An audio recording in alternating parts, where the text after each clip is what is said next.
Le chemin de fer du Yunnan, l'un des projets ferroviaires les plus spectaculaires du siècle dernier. Sur un trajet de 855 km, le train ne traverse pas moins de 173 ponts et 158 tunnels.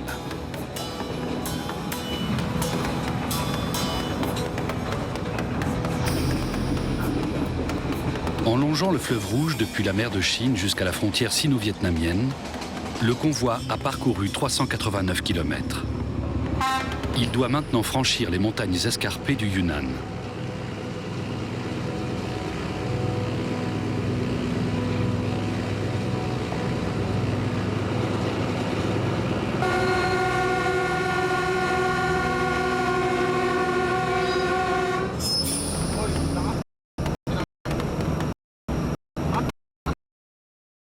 Avec 55 200 murs de soutènement et plus de 3000 ponts et ouvrages divers.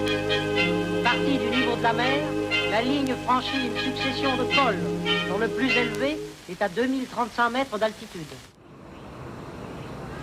我这老就是两栋房子在。哦，教堂，你看，那个是教堂，你给看过了？教堂是在这边。 Sur une butte qui domine la ville frontière de Hekou, Yin Xiaozun cherche le lieu où a été prise une photo ancienne. Depuis 10 ans, ce chef d'entreprise étudie le chemin de fer du Yunnan. Il photographie, recueille des témoignages, publie des textes et organise des expositions. 哦呀，以前的船是法船一直。 但是呢，它这个教堂嘛，可能还是按照原来的。哟，你在前，哦，够好。这个是老人这个。 Pour pouvoir replacer ses propres clichés dans un contexte historique, il tente de déterminer avec précision les lieux et les circonstances dans lesquelles les photos d'archives ont été prises.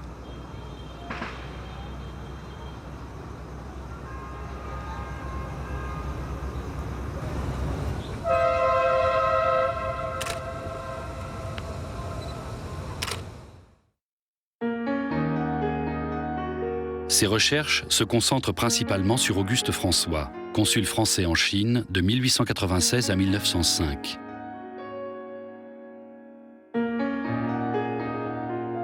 Ce diplomate peu connu défraya la chronique en sauvant un groupe de ressortissants français durant la révolte des Boxers.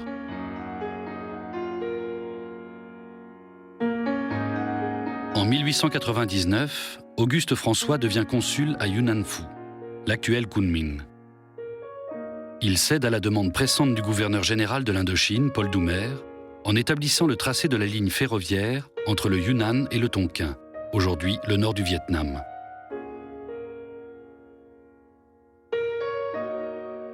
Auguste François s'interroge sur l'utilité d'un chemin de fer dans la région. En effet, le Yunnan ne possède pas de mines ni de richesses naturelles. Les seules matières premières qu'on y trouve sont le cuivre, l'étain et l'opium. En avance sur son temps et très critique à l'égard de la politique coloniale française, Auguste François porte un regard à la fois ironique et sensible sur le monde qui l'entoure. Son journal et ses récits de voyage témoignent de son humanité, de son sens aigu de l'observation et de son humour cinglant. Depuis 31 jours, je roule par mes rochers chinois, en compagnie d'un délégué impérial, à la recherche du tracé de notre fameux chemin de fer, afin de remettre aux ingénieurs le terrain sur lequel ils doivent placer les rails. Ce terrain se trouve le plus souvent au fond de crevasses et de gorges, où pour le moment, on ne parvient que descendu au bout des cordes. Délicieux chemin de fer. Il n'est pas possible de se moquer plus agréablement du monde en soutirant aux bons contribuables 100 millions pour la construction d'une pareille voie ferrée. C'est ça, la pénétration de la France au dehors. Le terrain est inadapté à la construction d'une ligne ferroviaire. L'endroit est à peine habité et infecté par le paludisme. Mais le prestigieux projet colonial finira par voir le jour.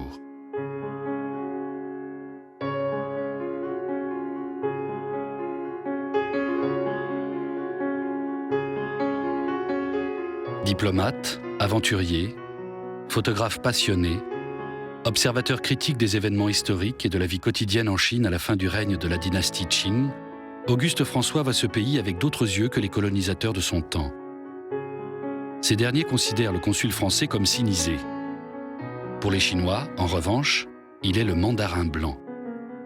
Un homme qui s'est donné la peine de comprendre leur langue, leurs coutumes et leur philosophie.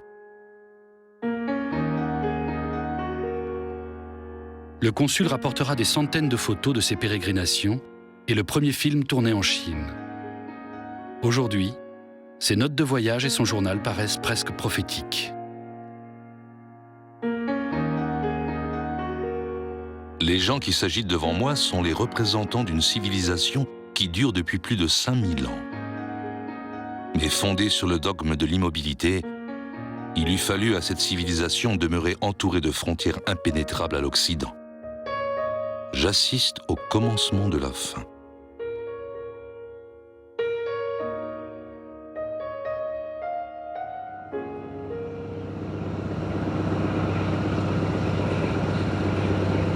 Au cours des dernières années, le mauvais état du tronçon chinois mettait progressivement en danger le trafic. D'énormes morceaux de pierre tombaient des voûtes des tunnels sur la voie ferrée, provoquant des déraillements. De petits tremblements de terre ne cessaient d'endommager la ligne. L'accident le plus grave qui me soit arrivé, c'était vers Kaiyuan. La locomotive a heurté un rocher tombé sur la voie. Elle s'est couchée et mise en travers. Le convoi s'est penché de 45 degrés. De l'autre côté, il y avait le fleuve. Si ma vitesse avait été supérieure, la locomotive aurait sûrement basculé dans le fleuve.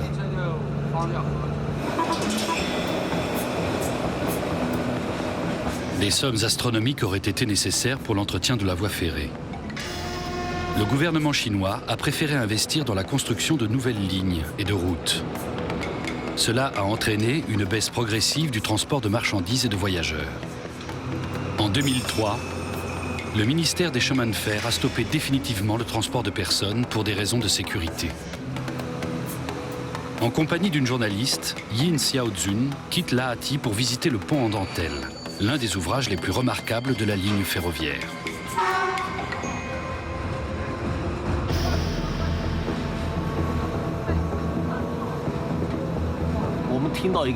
On a appris une nouvelle vraiment terrible. La ligne de chemin de fer panasiatique que le gouvernement veut construire passera exactement par ici. Elle doit aller du sud de la Chine jusqu'à la frontière vietnamienne, et puis continuer vers Haiphong. Cela signifie qu'elle sera construite par-dessus la voie de chemin de fer du Yunnan. Elle va la recouvrir et donc la détruire entièrement.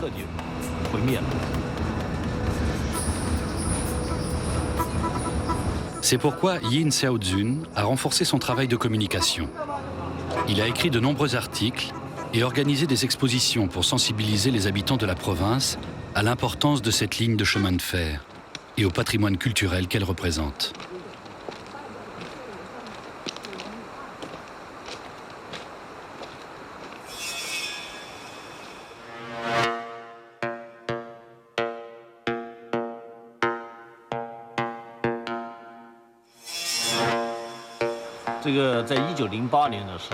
En 1908, quand les Français l'ont construit, toute la structure de ce pont était en acier.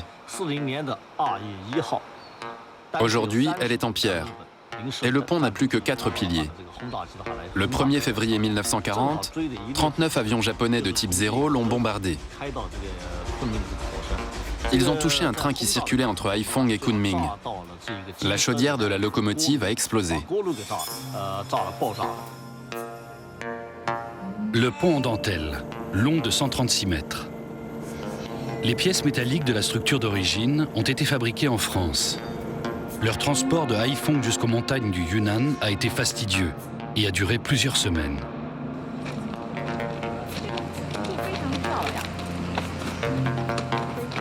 Yin Xiaozun a relevé un premier défi. Le gouvernement chinois a accepté de classer le chemin de fer du Yunnan monument historique. Mais il a un autre objectif majeur. On a rempli un dossier de candidature et on l'a adressé directement à l'UNESCO. On espère qu'il aboutira et que le tronçon entre Lahti et Pisejai sera considéré comme appartenant au patrimoine de l'humanité et qu'à ce titre, il sera protégé. Je vais prendre des photos ici.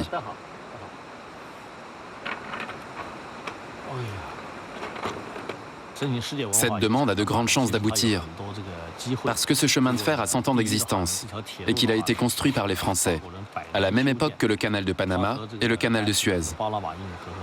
Ces 3 œuvres grandioses, témoignages du génie humain, sont d'égale importance.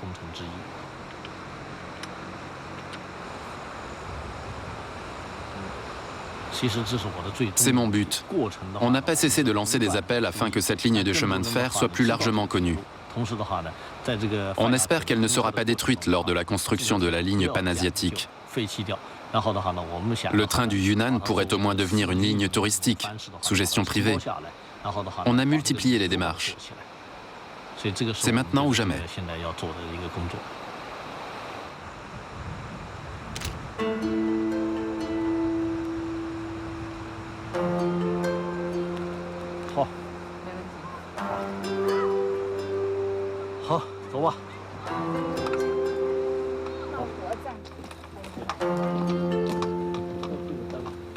Il y a 2 ans, Yin Xiaozun a reçu la lettre tant attendue de Paris. L'UNESCO envisage d'inscrire le chemin de fer du Yunnan, son chemin de fer, au patrimoine culturel mondial. Il ne reste désormais plus qu'à attendre.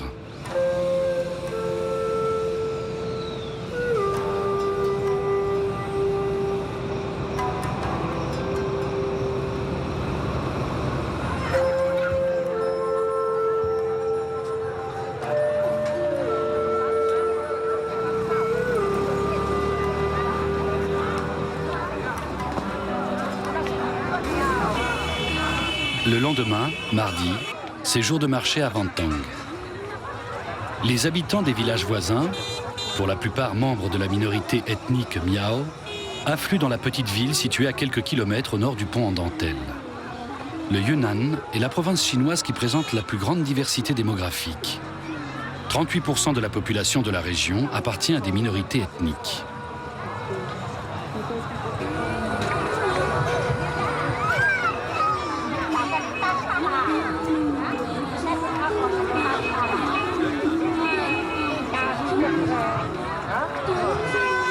Ça, c'est un vrai, ça, c'est un faux. Ce billet-ci est un faux. Comparé avec celui-là, celui-ci est un vrai. Il n'y a pas besoin de pile, ça ne se recharge pas. Réfléchissez bien, ce n'est pas cher du tout. Vantang fait partie du district autonome de Pingdian. Mais les Miao qui vivent ici ne jouissent pas d'une véritable autonomie. Certes, les particularismes tels que la langue, l'écriture et les coutumes sont en partie tolérés, voire soutenus. Mais dans la pratique, la voie confucéenne s'impose par la colonisation massive de Chinois d'ethnicité Han et leur emprise sur la politique, l'éducation et la culture. Qu'est-ce qu'il y a? On ne fait rien d'illégal.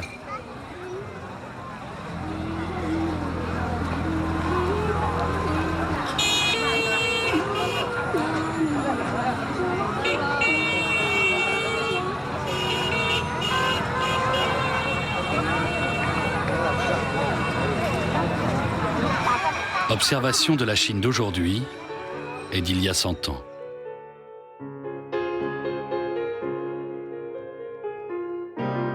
Tournés entre 1901 et 1903 avec une caméra des frères Lumière, les films d'Auguste François sont des documents ethnographiques d'une valeur inestimable.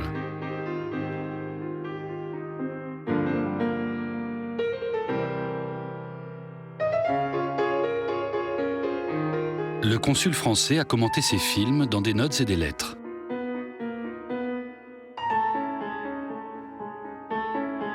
Des mendiants couverts d'une natte de paille, s'en allant avec leur écuelle brisée. Des aveugles se guidant d'un bâton aux dalles de la piste. Toute une cour des miracles d'estropiés, de décharnés, d'écorchés. Si ces gens-là ne répugnaient pas autant à nos idées de propreté, par des apparences repoussantes, on souhaiterait presque à son pays d'être une Chine nettoyée, luisante et fleurie, au détriment de nos géniales conceptions qui n'augmentent pas d'un seul degré la somme de bonheur des individus.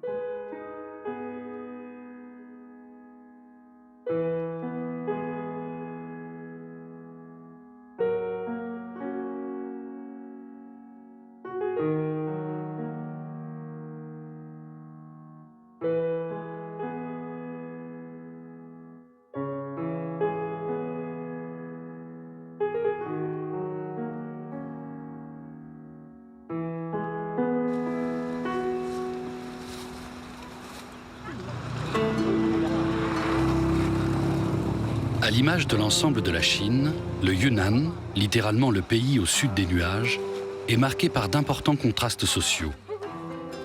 La majorité de la population chinoise, soit 900 millions de personnes, vit à la campagne, avec un revenu annuel d'environ 260 €, c'est-à-dire un tiers du revenu moyen d'un citadin. Des millions de petits paysans vivent sous le seuil de pauvreté, fixé à 100 € par le gouvernement.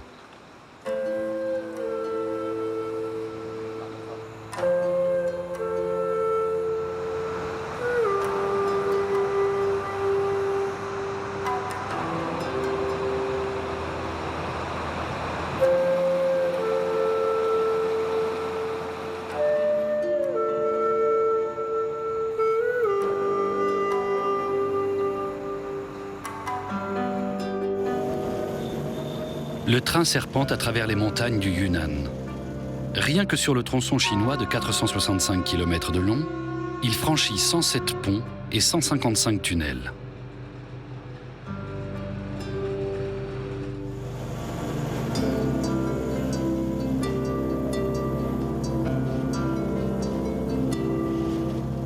Le chemin de fer du Yunnan est la dernière ligne à voie métrique en Chine. Dans les régions montagneuses et les vallées étroites, ces voies sont plus faciles et moins chères à construire, permettant des rayons de courbe plus serrés dans les virages et des ponts et tunnels de plus petite dimension. Les voies étroites étaient mieux adaptées au terrain que les voies classiques.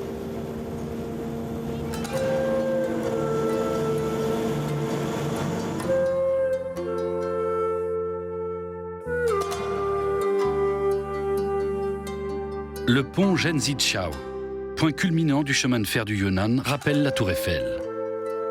Ce n'est pas un hasard puisque ces pièces ont été fabriquées par la même entreprise française.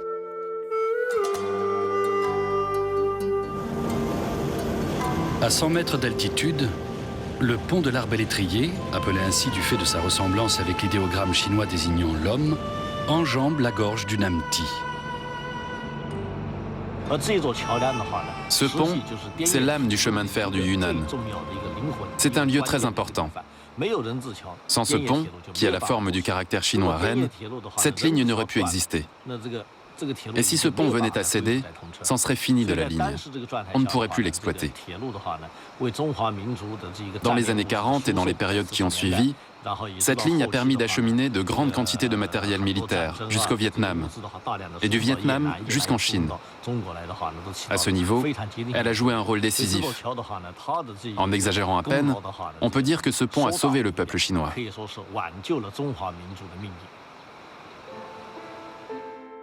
La construction du pont durera 21 mois et retardera l'exploitation de la ligne de près de 2 ans. L'exploit technique est spectaculaire, les pertes humaines colossales. Les conditions extérieures sont rudes et le traitement des maîtres d'ouvrage inhumain. Les employés de la société de chemin de fer se comportent comme des envahisseurs en pays vaincu. Meurtres, vols et agressions sont monnaie courante. Au moins 12 000 des 60 000 ouvriers perdront la vie pendant la construction de la voie ferrée.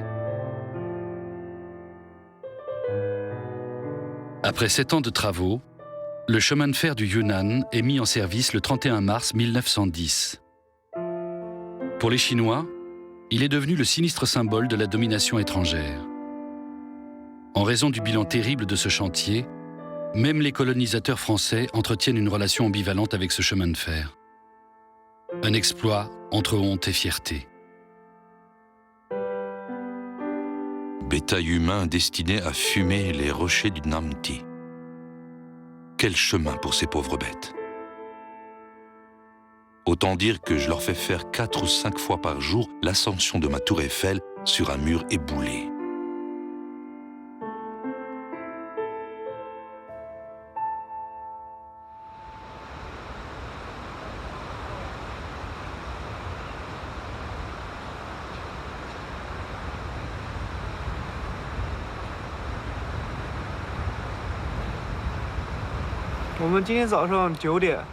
On est parti ce matin à 9 h de la gare de Jetsun. On ne peut éprouver la souffrance liée à l'histoire de cette voie ferrée qu'en marchant. Depuis ce matin 9h jusqu'à maintenant 5h30, on a marché plus de 8 heures. Rien que marcher, c'est déjà très pénible. Quand je pense à ce que ça devait être pour les ouvriers qui construisaient cette ligne, à notre époque, on a du mal à imaginer ça.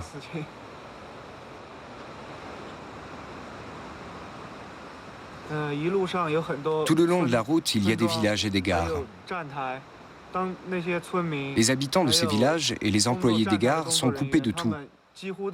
Pour pouvoir communiquer avec le reste du monde, ils ont absolument besoin de ce train.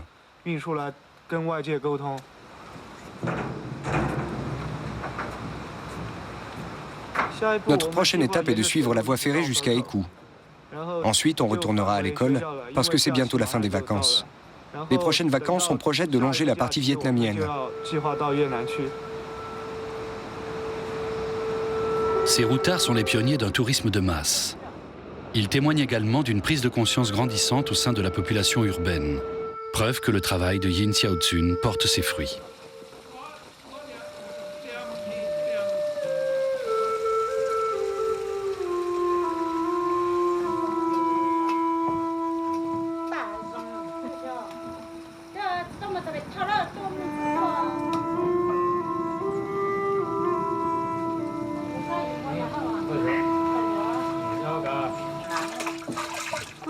Il n'y a plus de train.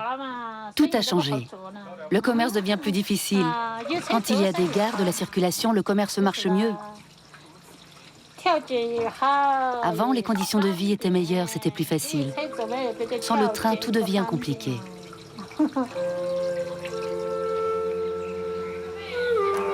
Après 100 ans d'existence, le chemin de fer du Yunnan risque de disparaître définitivement. Mais pour les habitants des villages reculés qui longent la voie ferrée, le train est le seul moyen de locomotion. Alors les cheminots acceptent tout de même quelques passagers.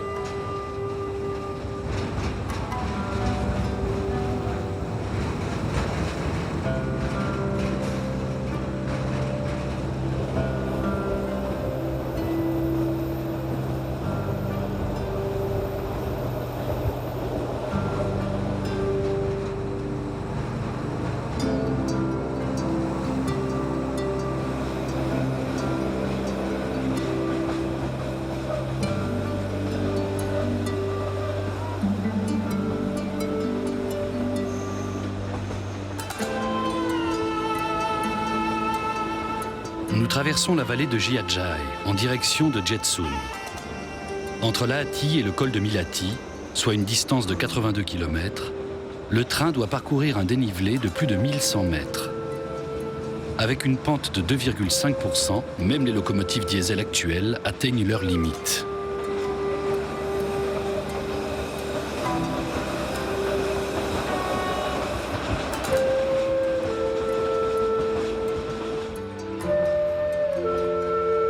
Jetsun, perché à 1691 mètres, juste avant le col de Milati.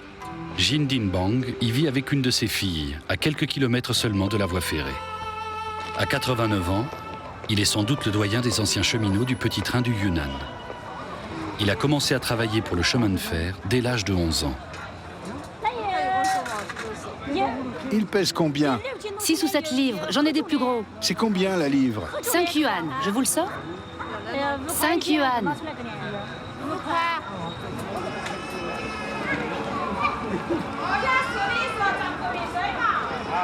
C'est livre 8. Ça doit faire dans les 30 yuan. Ça fait 34 yuan.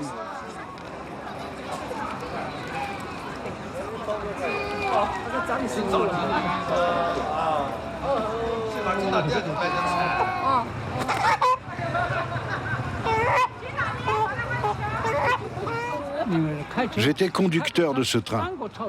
J'ai connu 3 gouvernements différents. Jamais je n'ai eu d'accident. J'ai eu une enfance vraiment misérable. Je suis entré au chemin de fer et devenu mécanicien. Tout le convoi dépend de la locomotive qui l'entraîne. Tout repose sur une simple poignée. Si on fait les choses n'importe comment, il peut y avoir des blessés, des dommages, de graves conséquences. Mes parents sont morts très jeunes, j'avais 7 ans. J'ai dû faire pas mal de choses. Un jour, je gardais des buffles, un autre, je transportais du bois ou je faisais le maçon. Je n'ai pas pu aller à l'école et je n'ai pas appris à lire. Je ne connais que quelques idéogrammes, vraiment très peu. Au départ, je n'étais qu'un ouvrier d'entretien. Mais très vite, ils n'ont plus eu besoin de personne, car des tronçons de la ligne ont été endommagés. Ça a duré jusqu'en 1939. Autrefois, ce n'était pas comme aujourd'hui. Il n'y avait pas de retraite, d'assurance. Tout ça n'existait pas. Je suis donc allé au dépôt. Je transportais le charbon, je travaillais sur les chantiers. Ça a duré 3 mois. Puis, j'ai rencontré un Français. Et comme je parlais vietnamien, il m'a dit d'apprendre à m'occuper de la chaudière. 3 mois plus tard, j'étais devenu chauffeur. Après, je suis passé au grade supérieur, mécanicien. Je n'avais que 19 ans. Je devais me payer ma tenue de travail, mais on était bien payé. Avec un salaire, on arrivait à nourrir 10 personnes. Ces photos ont été prises en 1951. J'ai été cité comme ouvrier modèle de la province. Là, c'est ma femme et le petit Yuan.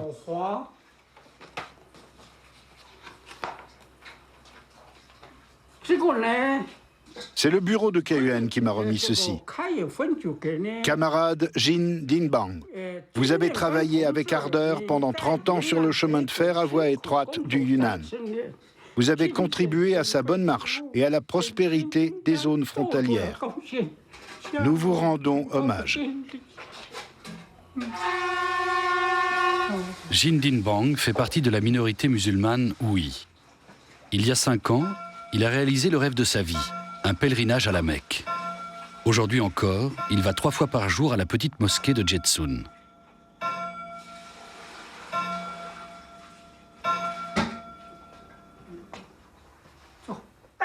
Mets ton bonnet, je t'ai déjà dit de le mettre. Je n'ai pas dit que je ne le mettrais pas. Mets-le tout de suite. Tu vas m'écouter? C'est bon, tu l'as mis? 22 familles musulmanes habitaient dans ces plaines. Quand le chemin de fer a été arrêté, elles sont presque toutes parties. Il ne doit plus rester que 3 familles, la mienne et 2 autres. Toutes les autres sont allées s'installer à Kayuan ou à Liliang. C'est pour ça qu'il n'y a plus personne à la prière. Juste quelques personnes de temps en temps.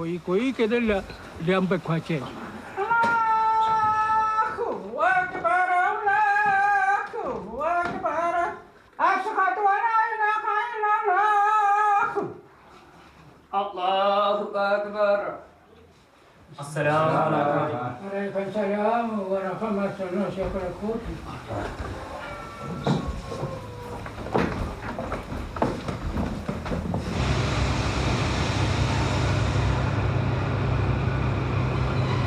Avant de poursuivre sa route vers Kayuan, le train de marchandises est contrôlé en gare de Jetsun. Secousses et vibrations sont plus fortes sur les voies étroites que sur les voies normales. Par sécurité, les convois sont donc contrôlés plusieurs fois en montagne.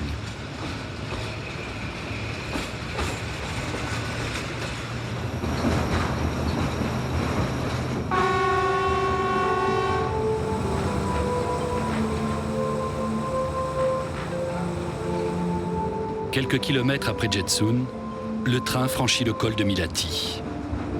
Avec ses 1702 mètres d'altitude, c'est le point culminant du tronçon en montagne. Un paysage qui rappelle les Pyrénées et qui s'ouvre sur la plaine de Mongtse. Jusqu'à Kayuan, le train redescend à 1059 mètres.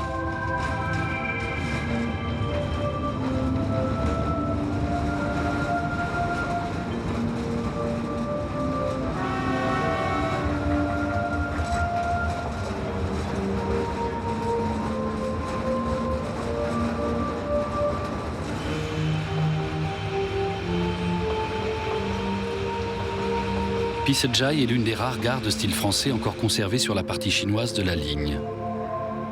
Construite à intervalles réguliers sur le tronçon montagneux, les petites gares ne servaient pas à abriter les passagers, mais à protéger gardes-barrières et équipements de sécurité. Les horloges sont arrêtées depuis des années. L'ère coloniale française a pris fin au début de la Seconde Guerre mondiale.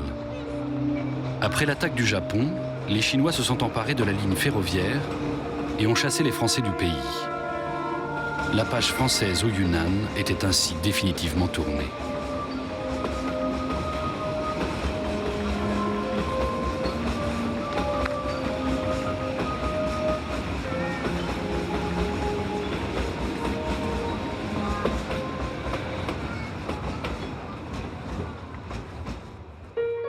Auguste François quitte Yunnan-Fu en 1905. Après y avoir passé 4 années et survécu à 2 sièges, il se sent las.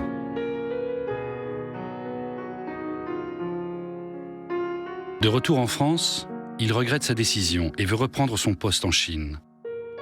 Sa demande est refusée et il décide de partir en retraite. En Bretagne, il reconstruit une Chine miniature et meurt en 1935 à l'âge de 77 ans. J'ai parcouru son sol, ses fleuves, sur des milliers de lieues.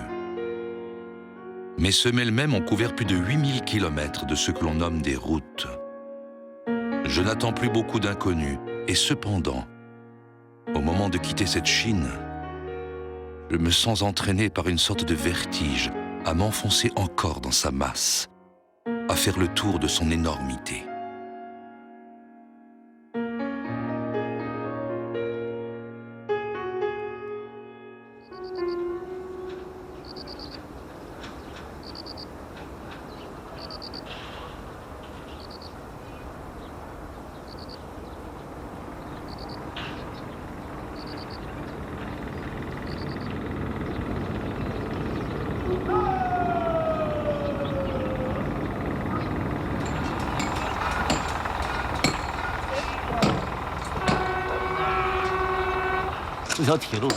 Toutes ces informations au sujet de ce chemin de fer, nous ne les avions pas à l'époque. Cette ligne drainait le sang de l'empire colonial.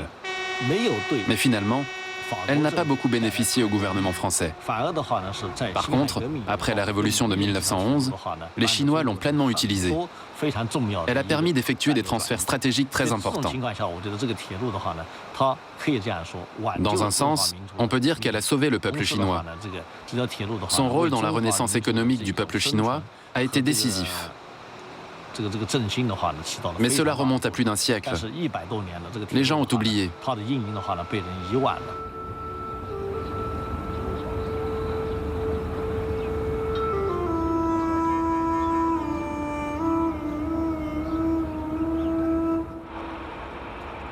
Kaiyuan est une cité moderne de 300 000 habitants. Ici, la Chine rurale se heurte à un pays industrialisé ayant le taux de croissance le plus important au monde.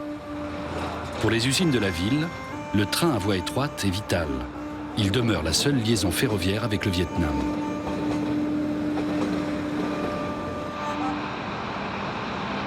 C'est à son usine chimique que Kaiyuan doit la pire qualité de l'air de tout le Yunnan.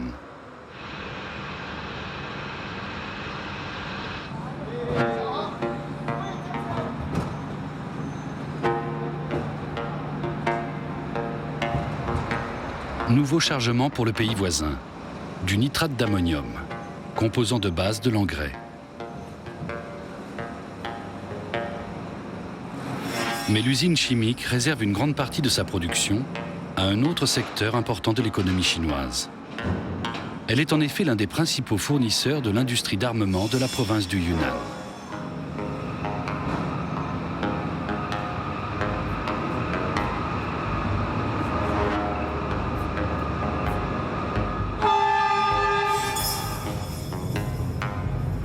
Le petit train approche de sa destination. Peu avant Kunming, le convoi de marchandises atteint son plus haut point. À Yiliang, il franchit une altitude de 2026 mètres.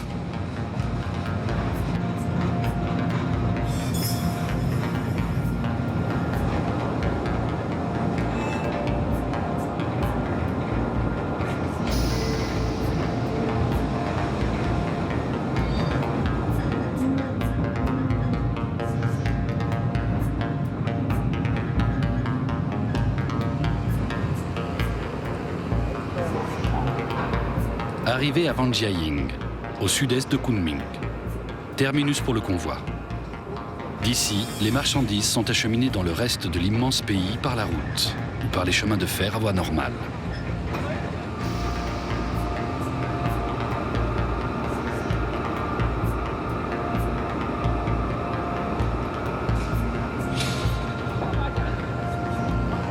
Long de 24 km, le dernier tronçon de la ligne légendaire est toujours utilisé pour le transport de personnes. 2 fois par jour, un train fait l'aller-retour entre Kunming et Wanjiaying.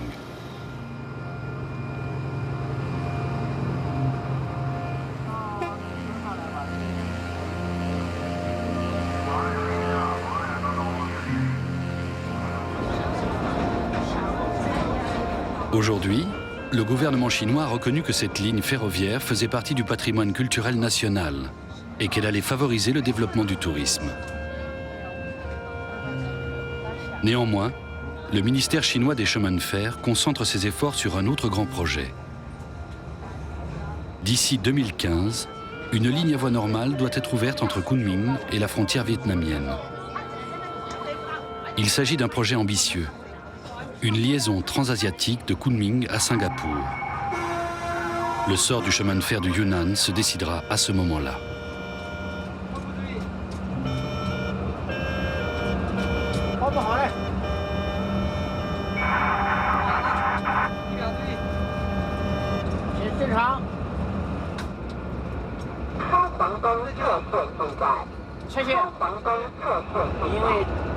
Ce chemin de fer établit un lien amical entre les peuples chinois et vietnamiens. L'idéal, ce serait de pouvoir maintenir les deux, le transport de passagers et le transport de marchandises. Ça profiterait à tout le monde, aussi bien aux populations qu'à nos deux pays.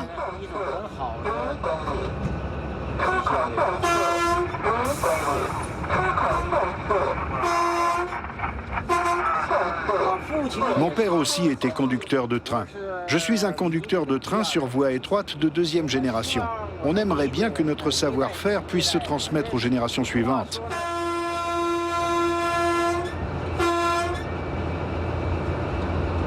Comme dit le dicton, on travaille quand on est jeune, puis le reste de sa vie, et ça continue avec les enfants et petits-enfants.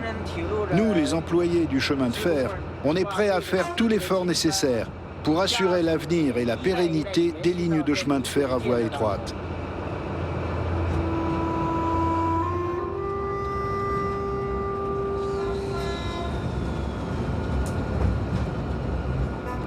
Arrivé à Kunming, la ville du printemps éternel.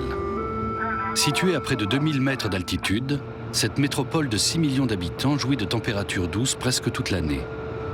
C'est ici que le petit train de Yunnan achève son périple de 855 km. En mars 2010, le légendaire chemin de fer fêtera ses 100 ans.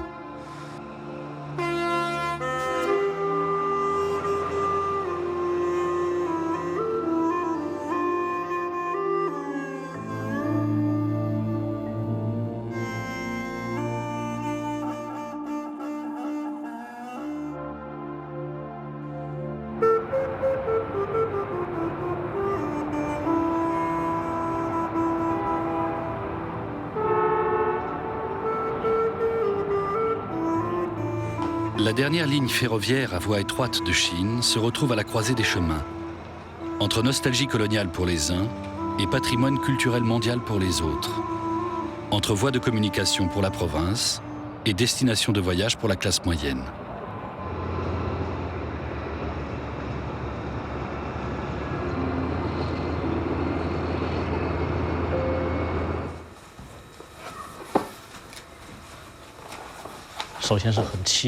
C'est surtout très triste. Il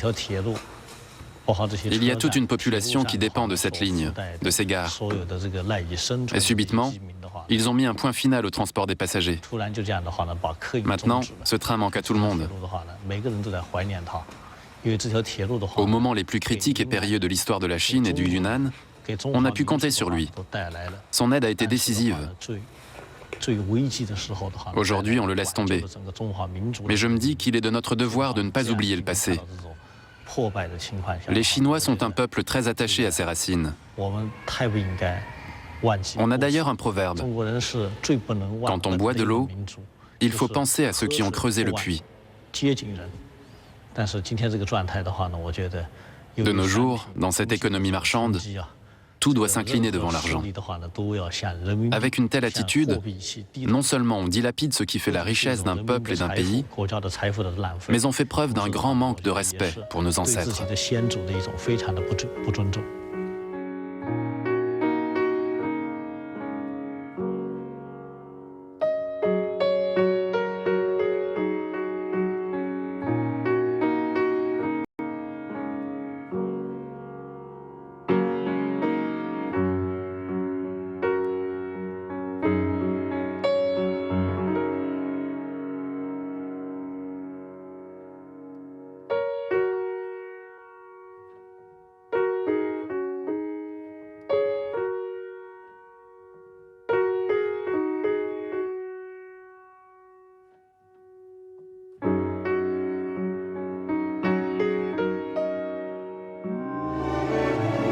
Demain, musique à Vienne.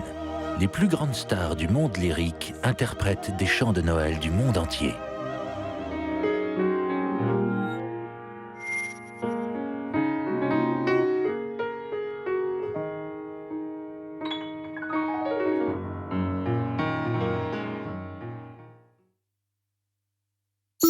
Ce soir, c'est visiblement le plan du Nil. Un trésor. Qui veut gagner des millions d'écus?